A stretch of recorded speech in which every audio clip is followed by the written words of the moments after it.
அனைத்து உரிமை குரல் நண்பர்களுக்கும் வணக்கம். சீமானுடைய வீட்டிற்கே சென்று ராகவா லாரன்ஸ் தற்போது பேசியிருக்காரு அப்படின்னு நாம் தமிழ் கட்சி நிர்வாகிகளிடம் நமக்கு ஒரு தகவல் கிடைச்சிருக்கு. இது குறித்து அந்த வீடியோல முழுமையாக பார்க்க போறோம், வாங்க பார்க்கலாம். ரஜினிகாந்த் அரசியலுக்கு வரப்போறாரு அப்படின்னு சொன்னதுல இருந்தே சீமான் பாத்தீங்கன்னா ரஜினிகாந்தை கடுமையாக விமர்சிக்க ஆரம்பிச்சிருக்காரு அப்படின்னு தான் சொல்லி ஆகணும். என்னதான் ஒரு உச்சகட்ட நடிகராக அவர் இருந்தாலும் அவர் ஒரு தமிழர் இல்லை அப்படின்ற விமர்சனம் ஆரம்ப காலத்துல இருந்தே இருந்துட்டு இருக்கு. இன்னும் சொல்ல போனா மேடையிலேயே பாத்தீங்கன்னா சத்யராஜ் ரஜினிகாந்திடம் அரசியலுக்கு வரதுக்கு உங்களுக்கு என்ன தகுதி இருக்கு அப்படின்னு மறைமுகமாக நிறைய கேள்விகள் எழுப்பியிருந்தாரு. கர்நாடகாக்காரங்க தமிழ்நாட்டுக்கு தண்ணி விட மாட்டாங்க அப்படின்ற ஒரு பிரச்சனை குறித்து தான் நிறைய நடிகர்கள் பார்த்தீங்கன்னா கர்நாடகக்காரர்களை ரொம்பவே கடுமையாக விமர்சித்திருந்தாங்க, கடுமையாக விமர்சனம் பண்ணியிருந்தாங்க. இதுல ரஜினிகாந்த் அவர்கள் தமிழ்நாட்டில் பொழப்பு ஓட்டினாலும் கர்நாடகக்காரங்களுக்கு அதிக அளவில் ஆதரவு கொடுத்து பேசுறாரு அப்படின்ற ஒரு காரணத்தினால தான் அந்த ஒரு தருணத்தில் சத்யராஜ் மற்றும் நிறைய இயக்குநர்கள் ரஜினிகாந்த் மேல கடுமையான கோபத்துல இருந்து விமர்சனமும் பண்ணியிருந்தாங்க. சீமான், சத்யராஜ், பாக்கியராஜ் இது போன்ற சினிமா பிரபலங்கள் பார்த்தீங்கன்னா அந்த ஒரு தருணத்தில் நெருங்கிய நண்பர்களாக இருந்தாங்க அப்படின்னு நம்ம அனைவருக்குமே தெரிஞ்சிருக்கும். இந்த ஒரு கோபம் தான் ரஜினிகாந்த் அரசியலுக்கு வர போறாரு அப்படின்னு சொன்ன உடனே ரஜினிகாந்தை சீமான் கடுமையாக விமர்சனம் பண்ணியிருந்தாரு. வெறும் சீமான் மட்டும் இல்லாம நிறைய நட்சத்திரங்கள் பார்த்தீங்கன்னா ரஜினிகாந்தை தொடர்ச்சியாக விமர்சனம் பண்ணியிருந்தாங்க. இப்படி ரஜினிகாந்த் மேல சீமான் கடுமையான விமர்சனத்தை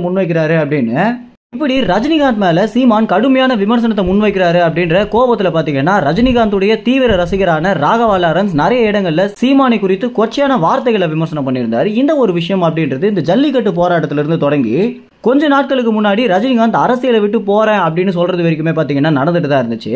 இதற்கு பிறகு ரஜினிகாந்த் குறித்து சீமான் என்ன சொல்லியிருந்தாரு அப்படின்னா, உண்மையிலேயே ரஜினிகாந்தை நான் ஒரு நடிகனாக மிகவும் மதிக்கிறேன் அப்படின்னும், ஆனா அரசியல் அப்படின்னு வரும்போது ஏற்கனவே இங்க ஏகப்பட்ட பிரச்சனைகள் இருக்கு. ஏற்கனவே நம்ம தமிழர்களை திராவிடர்கள் அப்படின்னு சொல்லி ஒரு கும்பல் ஏமாத்திட்டு இருந்தாங்க. மீண்டும் கர்நாடகால இருந்து ஒருத்தர் நம்மள தமிழ்நாட்டை ஆள போறாரு அப்படின்னு தான் என்னால கோபத்தை தாங்க முடியாம ரஜினிகாந்த் மேல எவ்வளவோ மரியாதை வச்சிருந்தாலுமே என்ன கடுமையாக விமர்சனம் பண்ணக்கூடிய இடத்துல அவரே தள்ளிட்டாரு அப்படின்னும், நிச்சயமாக இந்த ஒரு விஷயம் குறித்து நான் அதிக அளவில் வருந்துறேன் அப்படின்னும், ரஜினிகாந்தை விமர்சிக்கிற ஒவ்வொரு நாளுமே நமக்கு பிடிச்சமான ஒரு கலைஞரை இந்த அளவுக்கு நம்ம திட்டுருமே அப்படின்னு எனக்கே ஏகப்பட்ட குற்ற உணர்ச்சி இருந்திருக்கு அப்படின்னு சீமான் அவர்கள் பாத்தீங்கன்னா ரஜினிகாந்திடம் மன்னிப்பு கேட்டிருந்தாரு. அதற்கு பிறகு அவருடைய முடிவு குறித்து நன்றியும் சொல்லியிருந்தாரு. இப்படி இதனாலதான் சீமான் ரஜினிகாந்தை விமர்சிக்கிறாரு அப்படின்னு தெரிஞ்ச பிறகு ராகவா லாரன்ஸ் பாத்தீங்கன்னா அண்ணன் சீமான் இடத்துல நான் நிச்சயமாக மன்னிப்பு கேட்டே ஆகணும் அப்படின்னும், வெறும் இந்த தொலைபேசி வாயிலாக இல்லாம அவருடைய வீட்டிற்கே சென்று நான் மன்னிப்பு கேட்பேன் அப்படின்னு ராகவா லாரன்ஸ் பாத்தீங்கன்னா தன்னுடைய ட்விட்டர் பக்கத்துல அன்றைய தினம் ஒரு செய்தி வெளியிட்டிருந்தாரு.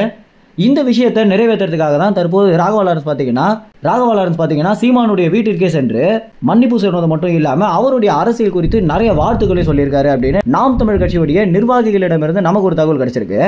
ஆனா ராகவா லாரன்ஸ் வரப்போறாரு அப்படின்னு எந்த ஒரு செய்தியாளர்களுமே தெரியாத ஒரு காரணத்தினால இந்த ஒரு விஷயம் பாத்தீங்கன்னா வீடியோ எடுக்க முடியாம போயிடுச்சு அப்படின்னு தான் சொல்லணும். ராகவா லாரன்ஸ் வந்து கொஞ்ச நேரத்திலே பேசிட்டு கிளம்பிட்டாரு அப்படின்னு ஒரு தகவல் சொல்லுது. இதனை தொடர்ந்து ராகவா லாரன்ஸ் புதிதாக தொடங்கி இருக்கக்கூடிய ஃபவுண்டேஷனுக்கு பாத்தீங்கன்னா சீமான் அவர்கள் சிறப்பு விருந்தினராக வரப்போறாரு அப்படின்ற ஒரு புதிய தகவலும் கிடைச்சிருக்கு. மேலும் இந்த தகவல் குறித்து எல்லா விவரங்களையும் தெரிஞ்சுக்கிறதுக்கு உரிமை சேனலை சப்ஸ்கிரைப் செய்யுங்க. நன்றி, வணக்கம்.